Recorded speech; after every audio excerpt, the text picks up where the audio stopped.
কুমারডিহা গ্রাম এলাকায় রেশমি কোম্পানি ও ইসিএল এর যৌথ উদ্যোগে যে ওপেন মাইন্স প্রকল্প চলছে তা আজ স্থানীয় গ্রামবাসীদের অস্তিত্বের সংকটে ফেলে দিয়েছে। যে কোনো বড় প্রকল্প চালুর প্রথম শর্তই হল স্থানীয় মানুষের সুখ সুবিধা নিশ্চিত করা এবং গ্রাম কমিটিকে সাথে নিয়ে চলা। কিন্তু অত্যন্ত পরিতাপের বিষয়, এখানে ইসিএল ও রেশমি কোম্পানি গ্রামটিকে কার্যত ধ্বংস করতে উদ্যত হয়েছে। কোনো বিকল্প ব্যবস্থা না করে গ্রামবাসীদের জল ও বিদ্যুতের সংযোগ কেটে দেওয়া হচ্ছে, ভেঙে ফেলা হচ্ছে একের পর এক ঘরবাড়ি, যা মানুষের মৌলিক অধিকারের চরম লঙ্ঘন।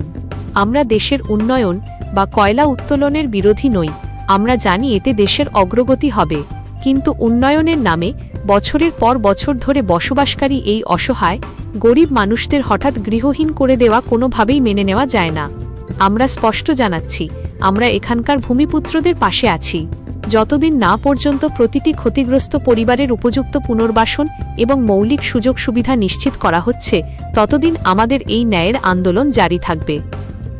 আজকে আমরা কুমারটি গ্রামে এসেছিলাম এবং আমার কাছে খবর আছে যে রেশমি গ্রুপ অনেকদিন ধরে এখানে একটা প্রজেক্ট চালানোর চেষ্টা করছে, যেটার নাম হলো ফুল মাইন্স চালানোর চেষ্টা করছে। অসুবিধা নেই, ভারতবর্ষের উন্নতির জন্য কয়লা দরকার এবং কয়লা উত্তোলনের ক্ষেত্রে আমাদের কোনো অবজেকশন নেই। কিন্তু ব্যাপারটা হয়ে গেল যে এখানকার যারা লোকাল বাসিন্দা আছে, গ্রামবাসীরা আছে, গ্রামবাসীদের সঙ্গে কথাবার্তা না বলে একটা মনোপলি দেখিয়ে পড়ে এরা কিন্তু পুরোটাই পরিচালনা করার চেষ্টা করছিল।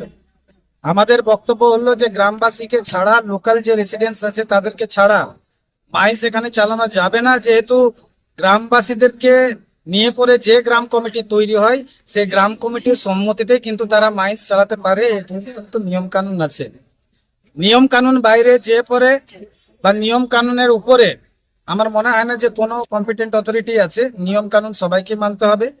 রেশমি গ্রুপ সেখানে যদি কয়লা উত্তোলন করে তো আমাদের যে গ্রাম কমিটি আছে, কুমারটি গ্রাম বাঁচাও কমিটি আছে, কুমারটি গ্রাম বাঁচাও কমিটিকে নিয়ে চলতে হবে।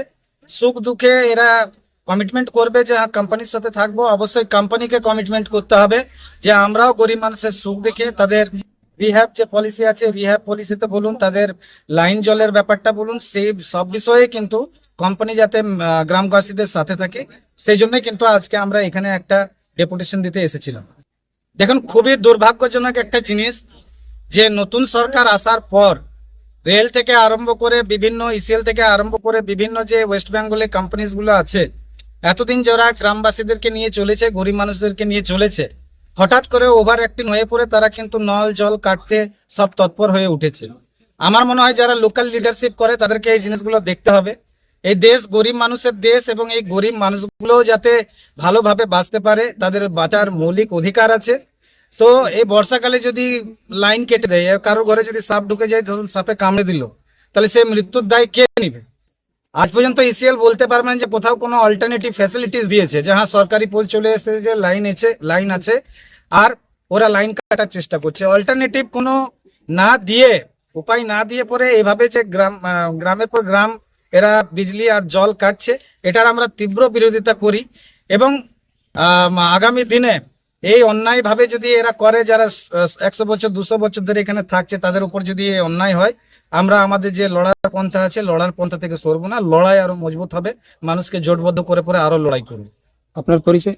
আমি সুমন্ত বাউরি, ভূমিপুত্র অধিকার মঞ্চের রাজ্য সভাপতি।